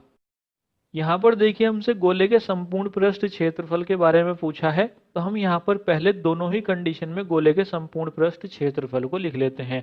पहली वाली कंडीशन में हम गोले के संपूर्ण पृष्ठ क्षेत्रफल को लिखते हैं SA1, यानी कि सरफेस एरिया 1, और दूसरी कंडीशन में हम लिखते हैं SA2, यानी कि सरफेस एरिया 2। पहले गोले की त्रिज्या हम मान लेते हैं स्मॉल r, और दूसरे वाले गोले की त्रिज्या को हम मान लेते हैं कैपिटल R। तो देखिए, SA1 की वैल्यू हो जाएगी 4 पाई स्मॉल r की पावर 2, और SA2 की वैल्यू हो जाएगी 4 पाई कैपिटल R की पावर 2। यहाँ पर 4 पाई से 4 पाई कट जाएगा, हमारे पास रह जाएगा small r square into capital R square. अब देखिए, हमसे कहा है कि गोले की त्रिज्या 2 गुनी की जाए। तो यहाँ पर हमारे पास जो स्मॉल r है, अगर हम इसकी वैल्यू को 1 के बराबर मान लेंगे तो कैपिटल R की वैल्यू 2 के बराबर आ जाएगी। अब यहाँ पर हमारे पास r स्क्वायर बचा है, तो हमारे पास आ जाएगा 1 इंटू 1, और कैपिटल R स्क्वायर की जगह आ जाएगा 2 इंटू 2। 1 इंटू 1 1 के बराबर हो जाएगा, और 2 इंटू 2 4 के बराबर हो जाएगा। तो गोले का संपूर्ण पृष्ठ क्षेत्रफल जो पहले 1 के बराबर था, अब वो बढ़ करके 4 के बराबर हो चुका है। तो ये पहले वाले का 4 गुना हो चुका है। तो यहाँ पर हमारा सही हो जाएगा ऑप्शन नंबर सी 4 टाइम्स। यहाँ पर देखिए हमसे ये पूछा था कि कितने गुना हो जाएगा। अगर हमसे पूछता कि कितने गुना वृद्धि हो जाएगी, तो वृद्धि बताने के लिए हम इसको 1 गुना कम कर देते, तो वृद्धि होती यहाँ पर 3 गुनी। तो यहाँ पर अगर हमसे वृद्धि पूछता तब यहाँ पर हमारा सही हो जाता ऑप्शन नंबर बी। तो यहाँ पर आपको ये याद रखना है कि हमसे वृद्धि पूछी है या सीधा पूछा है कि कितने गुना हो चुका है। तो यहाँ पर सही है हमारा option number C. Question number 480। किसी समचतुष्फलक की प्रत्येक भुजा 12 सेंटीमीटर है। समचतुष्फलक का आयतन ज्ञात करें। यहाँ पर देखिए हमसे समचतुष्फलक के बारे में पूछा है। समचतुष्फलक जो आकृति होती है वो एक पिरामिड नुमा आकृति होती है। तो हम यहाँ पर पहले पिरामिड के बारे में पढ़ लेते हैं। सबसे पहले बात करते हैं पिरामिड की परिभाषा की। तो देखिए पिरामिड एक ऐसी आकृति होती है जिसके बाहरी फलक त्रिभुजाकार होते हैं जो ऊपर जाकर एक बिंदु पर मिल जाते हैं। इस परिभाषा को समझने के लिए आप यहाँ पर कुछ डायग्राम देख लीजिए। ये देखिए हमारे पास ये एक त्रिभुजाकार पिरामिड है, ये हमारे पास एक वर्गाकार पिरामिड है और ये हमारे पास एक षटभुजाकार पिरामिड है। यहाँ पर आप देख पा रहे होंगे कि इनके जो फलक हैं, फलक मतलब सरफेस, तो इनके जो सरफेस हैं ये ऊपर जाकर के एक बिंदु पर मिल रहे हैं। अब यहाँ से देखिए जो वर्गाकार पिरामिड है मैं इसको अलग निकाल लेता हूँ क्योंकि यहाँ पर हमें कुछ बेसिक बातों को जानना है। यहाँ पर देखिए हमारे पास ये एक वर्ग है ABCD और इस वर्ग पर हमारा एक पिरामिड बना है और इस पिरामिड के जो सरफेस हैं ये बिंदु ई पर जाकर के मिल रहे हैं। अब देखिए जो हमारा पिरामिड है इसमें आपको AE, BE, CE और DE 4 भुजाएं दिखाई दे रही होंगी। DE भुजा पीछे आ रही है इसलिए हमने इसको थोड़ा लाइट कलर में दिखाया है। अब यहाँ पर ये जो AE, BE, CE और DE है हम इनको बोलते हैं स्लांट एज यानी कि तिर्यक कोर। अब यहाँ पर देखिए जो AB भुजा है अगर हम इसका एक मध्य बिंदु ले ले F और अगर हम F को E से मिला दे तो हमारे पास ये जो EF भुजा आई है हम इसको बोलते हैं तिर्यक ऊंचाई यानी कि स्लांट हाइट। ये देखिए तिर्यक ऊंचाई है, ये हमारे इस पिरामिड की ऊंचाई नहीं है। अगर हम इस पिरामिड की ऊंचाई की बात करें तो देखिए अगर हम बिंदु ई से ठीक नीचे आए तो हमारा नीचे बिंदु मिल जाता है जी। तो ये जो हमारे पास GE है ये हमारे इस पिरामिड की ऊंचाई है। तो यहाँ पर देखिए ये 3 नाम हैं जो आपको याद रखने हैं। अब हम बात करते हैं इस पिरामिड के फॉर्मूलों की। यहाँ पर देखिए ये जो हमारा पिरामिड है इसका आधार है वर्गाकार। वर्ग की भुजा को हम a के बराबर लेते हैं तो हम यहाँ पर वर्ग की किसी भी एक भुजा को a के बराबर ले लेते हैं। तो हम यहाँ पर BC को ले लेते हैं a के बराबर। अब देखिए 3D मेंसुरेशन में मैंने आपसे आयतन का फॉर्मूला बताया है आधार का क्षेत्रफल गुणा ऊंचाई। अब ये फॉर्मूला हमारा तब लगता है जब हमारा आधार और छत दोनों एक जैसी हो। यानी कि अगर हमारा आधार वर्गाकार है तो हमारी किसी भी आकृति की जो छत है वो भी अगर हमारी वर्गाकार है तो हमारे आयतन का फॉर्मूला हो जाता आधार का क्षेत्रफल गुणा ऊंचाई। लेकिन जब हमने शंकु के बारे में पढ़ा था तो हमने वहां पर पढ़ा था कि अगर हमारी आकृति ऊपर जाकर के एक बिंदु पर मिल जाए तो वहां पर हम 1/3 लगा लेते हैं। तो यहाँ पर देखिए हमारे पास ये जो पिरामिड है इसके आयतन का फॉर्मूला हो जाएगा 1/3 आधार का क्षेत्रफल गुणा ऊंचाई। यहाँ पर देखिए शंकु वाला फॉर्मूला ही अप्लाई हो रहा है क्योंकि हमारा जो शंकु है वो भी हमारा एक तरह का पिरामिड ही है। अब यहाँ पर आप ये मत सोचना कि शंकु के जो सरफेस होते हैं वो त्रिभुजाकार तो होते नहीं है तो शंकु हमारा पिरामिड कैसे हो गया। तो देखिए अगर आप यहाँ पर इस वर्गाकार पिरामिड को देखें तो इस वर्गाकार पिरामिड के जो सरफेस हैं ये सरफेस कितने हैं। तो देखिए इस वर्गाकार पिरामिड के जो सरफेस हैं ये 4 सरफेस हैं। यानी कि किसी भी आकृति के जो सरफेस होंगे वो उतने ही होंगे जितनी हमारी आकृति की भुजाएं होंगी। तो यहाँ पर अगर हमारी वर्ग की 4 भुजाएं हैं तो हमारे वर्ग के 4 सरफेस हो जाएंगे। अगर हमारी आकृति नीचे त्रिभुजाकार होगी तो हमारी त्रिभुजाकार आकृति के 3 सरफेस हो जाएंगे। अब हमारा जो शंकु है उसका जो आधार होता है वो वृत्ताकार होता है और वृत्त की जो भुजाएं होती हैं वो अनगिनत होती हैं। इसीलिए हमारे शंकु के जो सरफेस होते हैं वो भी अनगिनत होते हैं। अब अगर अनगिनत सरफेस हैं तो वो हमारे गोल ही हो जाते हैं। इसलिए हमारे शंकु का जो तिर्यक पृष्ठ क्षेत्रफल होता है हम उसको वक्र पृष्ठ क्षेत्रफल भी कहते हैं। तो आपको ये बात याद रखनी है कि हमारा जो शंकु है वो एक तरह का पिरामिड ही है। अब हम इस वर्गाकार पिरामिड का तिर्यक पृष्ठ क्षेत्रफल निकालते हैं। तिर्यक पृष्ठ क्षेत्रफल को हम इंग्लिश में बोलते हैं literal surface area. Literal surface area को हम शॉर्ट में लिखेंगे LSA। अब देखिए, लिटरल सरफेस एरिया या तिर्यक पृष्ठ क्षेत्रफल निकालने के लिए हम क्या करते हैं, हम यहाँ पर चारों फलक या चारों सरफेस का एरिया निकालते हैं। हम यहाँ पर पहले ए बी ई सरफेस का एरिया निकालते हैं। यहाँ पर देखिए, जो ए बी ई है ये हमारा एक तरह का त्रिभुज ही है। त्रिभुज का क्षेत्रफल होता है 1/2 आधार गुणा लंब। अब यहाँ पर देखिए, आधार तो आ रहा है ए बी। अब हम बात करते हैं इस त्रिभुज के लंब की या ऊंचाई की। यहाँ पर देखिए, जो हमारा त्रिभुज ए बी ई है, यहाँ पर अगर हम ए ई और बी ई को देखें तो ये दोनों हमारी पिरामिड की तिर्यक कोर हैं। तिर्यक कोर हैं तो ये दोनों बराबर होंगी। अगर हमारे आधार की आकृति की भुजाएं बराबर हैं तो उसकी जो कोर होंगी उसकी भुजाएं भी बराबर होंगी। तो यहाँ पर देखिए, जो हमारा आधार है ये वर्गाकार है, वर्ग की चारों भुजाएं बराबर हैं। अगर यहाँ पर चारों भुजाएं बराबर हैं तो यहाँ पर इस पिरामिड की चारों कोर भी बराबर होंगी। तो यहाँ पर ए ई और बी ई दोनों बराबर हो जाएंगी। तो यहाँ पर देखिए, जो हमारा ए बी ई है ये हमारा एक समद्विबाहु त्रिभुज हो जाएगा। अब इस समद्विबाहु त्रिभुज के बिंदु ई से हमने सामने वाली भुजा के मध्य बिंदु को मिला दिया है। तो जब हम सामने वाली भुजा के मध्य बिंदु को मिलाते हैं तो वो उस पर लंब होता है। तो यहाँ पर ये जो EF है ये हमारी इस त्रिभुज की ऊंचाई हो जाएगी। अब देखिए, ये इस त्रिभुज की तो ऊंचाई है लेकिन ये पिरामिड की तिर्यक ऊंचाई है। तो यहाँ पर हम इसकी जगह L यूज कर सकते हैं। तो यहाँ पर देखिए, अगर हम ABE के क्षेत्रफल की बात करें तो ABE का क्षेत्रफल हो जाएगा 1/2 आधार। आधार है AB। AB BC के बराबर हो जाएगा तो ये A के बराबर ही हो जाएगा। तो आधार की जगह आ जाएगा A और ऊंचाई की जगह आ जाएगा L। अब देखिए, ये हमारे पास एक सरफेस का एरिया आया है। हमारे पास इस तरह के 3 सरफेस और हैं तो हम यहाँ पर 3 सरफेस के एरिया को और ऐड कर लेते हैं। तो हम यहाँ पर 1/2 AL को 3 बार और ऐड कर लेते हैं। अब देखिए, हमारे पास ये जो तिर्यक पृष्ठ क्षेत्रफल आया है इसमें 1/2L कॉमन आ रहा है। तो हम 1/2L को कॉमन ले लेते हैं। तो हम 1/2 को पहले लिख लेते हैं तो हमारे पास ब्रैकेट में आ जाएगा A plus A plus A plus A into L को हम बाद में लिख लेते हैं। अब देखिए, जो ब्रैकेट में 4 बार A आया है, हम इन चारों को ऐड करेंगे तो हमारे पास लिटरल सरफेस एरिया आ जाएगा 1/2 इंटू 4A इंटू L। अब देखिए, हमारे पास ये जो इस पिरामिड का तिर्यक पृष्ठ क्षेत्रफल आया है, हम इससे एक रिजल्ट निकाल लेते हैं। तो देखिए, किसी भी पिरामिड के लिए जो तिर्यक पृष्ठ क्षेत्रफल होगा वो बराबर हो जाएगा 1/2। अब ये जो देखिए 4A है, हम इसको कह सकते हैं कि ये आधार का परिमाप है, क्योंकि हमारे इस पिरामिड का आधार वर्गाकार है और वर्ग का परिमाप होता है 4A। तो यहाँ पर हम 4A की जगह रख सकते हैं आधार का परिमाप और L है हमारी तिर्यक ऊंचाई। तो देखिए, किसी भी पिरामिड के लिए जो लिटरल सरफेस एरिया होगा वो हो जाएगा 1/2 आधार का परिमाप गुणा तिर्यक ऊंचाई। ये तो बात हुई पिरामिड के तिर्यक पृष्ठ क्षेत्रफल की। अब हम निकालते हैं पिरामिड का संपूर्ण पृष्ठ क्षेत्रफल। संपूर्ण पृष्ठ क्षेत्रफल को हम इंग्लिश में बोलते हैं टोटल सरफेस एरिया। हम इसको शॉर्ट में लिखेंगे TSA। टोटल सरफेस एरिया को कभी कभी सरफेस एरिया भी बोल देते हैं। तो यहाँ पर TSA लिखो या SA लिखो, एक ही बात है। तो देखिए, टोटल सरफेस एरिया बराबर होता है लिटरल सरफेस एरिया प्लस आधार का क्षेत्रफल।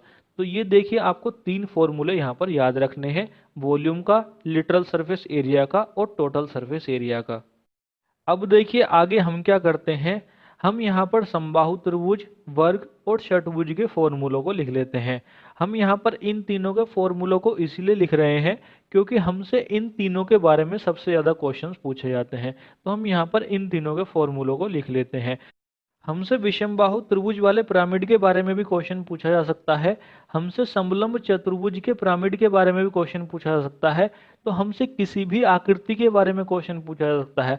लेकिन सबसे ज़्यादा जो क्वेश्चन पूछे जाते हैं वो समबाहु त्रिभुज, वर्ग और षटभुज के बारे में पूछे जाते हैं। तो इसलिए हम यहाँ पर इन तीनों के बारे में पढ़ रहे हैं। इसके अलावा जो हमसे क्वेश्चन पूछे जाएंगे वो क्वेश्चन बहुत ही नॉर्मल होंगे, हम उनको आसानी से सॉल्व कर लेंगे। तो यहाँ पर देखिए, अब हम समबाहु त्रिभुजाकार पिरामिड के बारे में पढ़ लेते हैं। हम यहाँ पर एक समबाहु त्रिभुज बनाते हैं ABC और इसके ऊपर हम एक पिरामिड बनाते हैं। तो जब हमारे इस त्रिभुज के फलक ऊपर जाकर के मिलते हैं तो उस बिंदु को हम ले लेते हैं ई। इस पिरामिड की जो ऊंचाई है वो जी ई के बराबर हो जाएगी। अब देखिए जो हमारा पिरामिड है, अगर हम इसको ओपन करेंगे तो देखिए ओपन आकृति हमारी इस तरीके की आ जाएगी। यहाँ पर ए बी सी आपको एक त्रिभुज दिखाई दे रहा होगा। इसके अलावा आपको ई बिंदु तीन जगह दिखाई दे रहा होगा। ये बिंदु आपको ई तीन जगह इसलिए दिखाई दे रहा है क्योंकि देखिए त्रिभुज के तीन सरफेस होंगे, तीनों सरफेस ऊपर जाकर के एक बिंदु पर मिल रहे हैं। तो जब हम इन तीनों सरफेस को ओपन करेंगे तो ये बिंदु ई हमारा तीनों सरफेस के साथ चला जाएगा। तो इसलिए ये बिंदु ई आपको तीन जगह दिखाई दे रहा है। अब देखिए अगर हमारे पिरामिड के आधार की भुजाएं अगर बराबर होती हैं तो उस पिरामिड के जो सरफेस होते हैं उनके एरिया आपस में बराबर होते हैं। तो यहाँ पर देखिए हमारा जो आधार है वो ए बी सी एक समबाहु त्रिभुज है। समबाहु त्रिभुज की तीनों भुजाएं बराबर हैं। तो इस समबाहु त्रिभुजाकार पिरामिड के जो सरफेस हैं, इन तीनों सरफेस के जो एरिया हैं ये तीनों आपस में बराबर होंगे। तो यहाँ पर हम इन तीनों के एरिया को ले लेते हैं A1 A2 और A3, और इस समबाहु त्रिभुज के एरिया को ले लेते हैं A4। तो यहाँ पर देखिए A1 बराबर होगा A2 के बराबर होगा A3 के, लेकिन यहाँ पर हम A4 के एरिया को A1 A2 और A3 के बराबर नहीं लेंगे। हम यहाँ पर A4 को बराबर इसलिए नहीं ले रहे हैं क्योंकि यहाँ पर देखिए आपको ये बराबर दिखाई तो दे रहा है लेकिन ऐसा नहीं है कि ये बराबर ही है। यहाँ पर देखिए आप एक दूसरी आकृति देखिए। अब यहाँ पर देखिए क्या आपको A1 A2 और A3 A4 के बराबर दिखाई दे रहा है? यहाँ पर A1 A2 और A3 तो बराबर हैं लेकिन यहाँ पर A4 बराबर नहीं है। तो इसलिए हम यहाँ पर A4 को बराबर नहीं ले रहे हैं। अब देखिए अगर हम इस पिरामिड का आयतन निकालें तो इस पिरामिड का आयतन हो जाएगा 1/3 आधार का क्षेत्रफल गुणा ऊंचाई। अब इसका जो आधार है वो एक समबाहु त्रिभुज है। समबाहु त्रिभुज का जो क्षेत्रफल होता है वो होता है √3/4 ए स्क्वायर। तो यहाँ पर देखिए इस पिरामिड का वॉल्यूम या आयतन हो जाएगा 1/3 गुणा √3/4 ए स्क्वायर इंटू एच। अब हम निकालते हैं इसका लिटरल सरफेस एरिया। तो लिटरल सरफेस एरिया या तिर्यक पृष्ठ क्षेत्रफल होता है 1/2 आधार का परिमाप। आधार का परिमाप हो जाएगा यहाँ पर 3a, क्योंकि समबाहु त्रिभुज का जो परिमाप होता है वो 3a होता है, और इसकी गुणा कर देंगे हम तिर्यक ऊंचाई से। तिर्यक ऊंचाई को हम यहाँ पर l के बराबर ले रहे हैं। अब हम निकालते हैं समबाहु त्रिभुजाकार पिरामिड का कुल सरफेस एरिया। तो कुल सरफेस एरिया को हम TSA या टोटल सरफेस एरिया लिखते हैं। तो ये बराबर होता है लिटरल सरफेस एरिया प्लस आधार का क्षेत्रफल।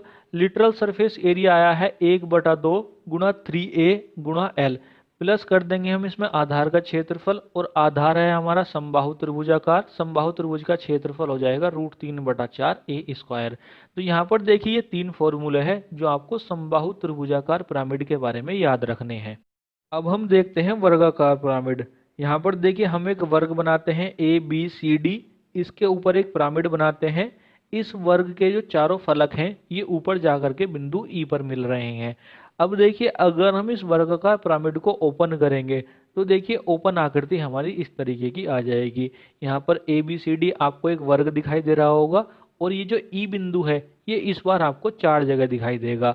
अगर आप फिर से इसको बंद करेंगे तो ये ई बिंदु एक जगह जाकर के मिल जाएगा।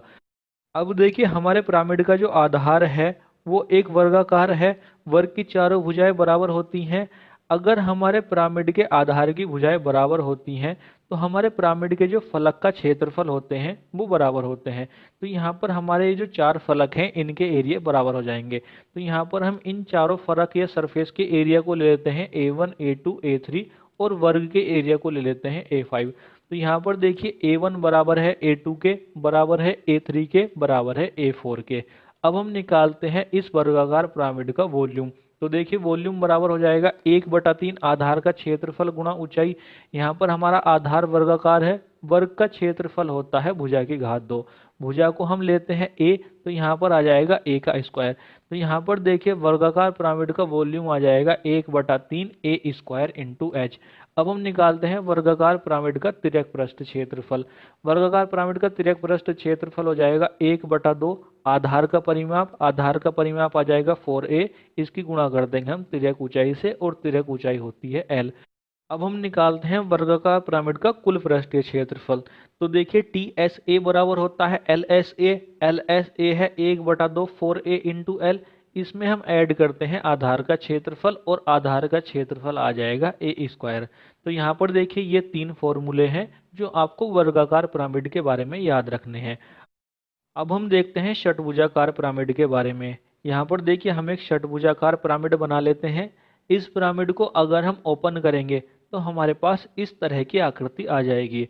षटभुज की भुजा को हम मानते हैं ए के बराबर। तो देखिए अगर हम इस षटभुजाकार पिरामिड का वॉल्यूम निकालेंगे तो वो आ जाएगा हमारा 1/3 आधार का क्षेत्रफल गुणा ऊंचाई। आधार का क्षेत्रफल निकालने के लिए हमें षटभुज का क्षेत्रफल पता होना चाहिए। अब देखिए षटभुज का क्षेत्रफल मैंने आपको दो तरीके से बताया है। एक तरीका तो सिंपल है, आप इसका फॉर्मूला लिख लीजिए 3√3/2 a²। तो ये तो इसका सीधा फॉर्मूला है। दूसरा फॉर्मूला ये है, मैंने आपसे बताया है कि हमारा जो षटभुज होता है ये 6 समबाहु त्रिभुज से मिलकर के बना होता है। तो हम समबाहु त्रिभुज का फॉर्मूला लगा करके उसकी गुणा अगर 6 से कर देते हैं तो हमारे पास षटभुज का फॉर्मूला आ जाता है। तो यहाँ पर हम समबाहु त्रिभुज के एरिया का 6 गुना करके षटभुज का एरिया निकालेंगे। तो यहाँ पर देखिए इस पिरामिड का वॉल्यूम आ जाएगा 1/3 √3/4 a² की गुणा कर देंगे 6 से। तो ये आ जाएगा हमारे पास आधार का क्षेत्रफल, इसकी गुणा कर देंगे h से। तो ये आ जाएगा हमारे पास इस षटभुज के पिरामिड का वॉल्यूम। अब हम निकालते हैं literal surface area. Literal surface area बराबर हो जाएगा 1/2 आधार का परिमाप। आधार का परिमाप हो जाएगा 6a और इसकी गुणा कर देंगे हम तिर्यक ऊंचाई से। तिर्यक ऊंचाई है l। अब हम निकालते हैं total surface area. Total surface area बराबर हो जाएगा literal surface area. Literal surface area है 1/2 × 6a × l। इसमें हम ऐड कर देंगे आधार का क्षेत्रफल। आधार का क्षेत्रफल है 6 × √3/4 a²। तो यहाँ पर देखिए ये 3 फॉर्मूले हैं जो आपको षटभुजाकार पिरामिड के बारे में याद रखने हैं। अब देखिए हमने समबाहु त्रिभुजाकार पिरामिड के बारे में पढ़ लिया, वर्गाकार पिरामिड के बारे में पढ़ लिया और षटभुजाकार पिरामिड के बारे में पढ़ लिया। लेकिन अभी तक हमने समचतुष्फलक के बारे में नहीं पढ़ा है। तो अब हम समचतुष्फलक के बारे में पढ़ लेते हैं। समचतुष्फलक देखिए एक ऐसा पिरामिड होता है जिसका आधार और तीनों फलक ये चारों एक समबाहु त्रिभुज से मिलकर के बने होते हैं। ये जो चारों फलक होते हैं ये एक ही समबाहु त्रिभुज के बराबर होते हैं। इसका मतलब ये है कि हमने समबाहु त्रिभुज में जो पढ़ा था a1 बराबर a2 बराबर a3 is not equal to a4। तो यहाँ पर ये जो a4 है ये भी a1 a2 और a3 के बराबर हो जाएगा। तो यहाँ पर देखिए समबाहु त्रिभुजाकार पिरामिड और समचतुष्फलक में केवल इतना ही अंतर होता है कि समचतुष्फलक में जो आधार का क्षेत्रफल होता है वो बाकी फलकों के एरिया के बराबर हो जाता है। अब यहाँ पर देखिए अगर हम इस समचतुष्फलक का आयतन निकालें तो इसका आयतन हो जाएगा 1/3 आधार का क्षेत्रफल गुणा ऊंचाई। आधार है यहाँ पर समबाहु त्रिभुजाकार, समबाहु त्रिभुज का क्षेत्रफल होता है √3/4 a²। तो यहाँ पर इस समचतुष्फलक का वॉल्यूम हो जाएगा 1/3 √3/4 a² × h। अब देखिए जो समचतुष्फलक है इसकी जो ऊंचाई होती है वो होती है √2/√3 × a। तो यहाँ पर हम h की जगह रख देते हैं √2/√3 गुणा a। तो यहाँ से अगर हम फिर से वॉल्यूम निकालेंगे तो इस बार हमारा वॉल्यूम आ जाएगा a³ / 6√2। तो यहाँ पर देखिए जो दूसरा वाला फॉर्मूला है ये काफ़ी इंपॉर्टेंट है, आपको ये भी याद रखना है। अब हम निकालते हैं लिटरल सरफेस एरिया। तो लिटरल सरफेस एरिया हो जाएगा 1/2 आधार का परिमाप। आधार का परिमाप आ जाएगा 3a × l। l हो जाएगी हमारे तिर्यक ऊंचाई। अब हम निकालते हैं total surface area. Total surface area बराबर हो जाएगा literal surface area. Literal surface area है 1/2 × 3a × l। इसमें हम ऐड कर देंगे आधार का क्षेत्रफल। आधार का क्षेत्रफल आ जाएगा हमारा √3/4 a²। तो यहाँ पर देखिए ये फॉर्मूले हैं जो आपको समचतुष्फलक के बारे में याद रखने हैं। अब हम देखते हैं अपना क्वेश्चन। क्वेश्चन नंबर 480 में हमसे कहा गया है कि किसी समचतुष्फलक की प्रत्येक भुजा 12 सेंटीमीटर है। समचतुष्फलक का आयतन ज्ञात करें। यहाँ पर देखिए हमें समचतुष्फलक की ऊंचाई दी हुई नहीं है। तो यहाँ पर हमारे समचतुष्फलक का जो आयतन होगा उसका फॉर्मूला हो जाएगा v बराबर a³ / 6√2। यहाँ पर हमें भुजा दी हुई है 12 सेंटीमीटर। तो a³ की जगह आ जाएगा 12 × 12 × 12। इसको हम डिवाइड कर देंगे 6√2 से। इसको जब हम सॉल्व करेंगे तो हमारे पास वॉल्यूम आ जाएगा 144√2 क्यूबिक सेंटीमीटर। तो यहाँ पर सही हो जाएगा हमारा ऑप्शन नंबर ए। तो आज की वीडियो के लिए बस इतना ही। अगर आज की ये वीडियो आपको पसंद आई हो तो इसे लाइक कीजिए, नहीं पसंद आई है तो इसे डिसलाइक कीजिए, और डिसलाइक क्यों की है इसको नीचे कमेंट सेक्शन में ज़रूर बता दीजिएगा। इस वीडियो की पीडीएफ का लिंक आपको हमारे टेलीग्राम चैनल पर मिल जाएगा, और टेलीग्राम का लिंक आपको नीचे डिस्क्रिप्शन बॉक्स में मिल जाएगा। तो यदि आप इस लेक्चर की पीडीएफ डाउनलोड करना चाहते हैं तो आप उसे हमारे टेलीग्राम चैनल से डाउनलोड कर सकते हैं। जय हिंद, जय भारत।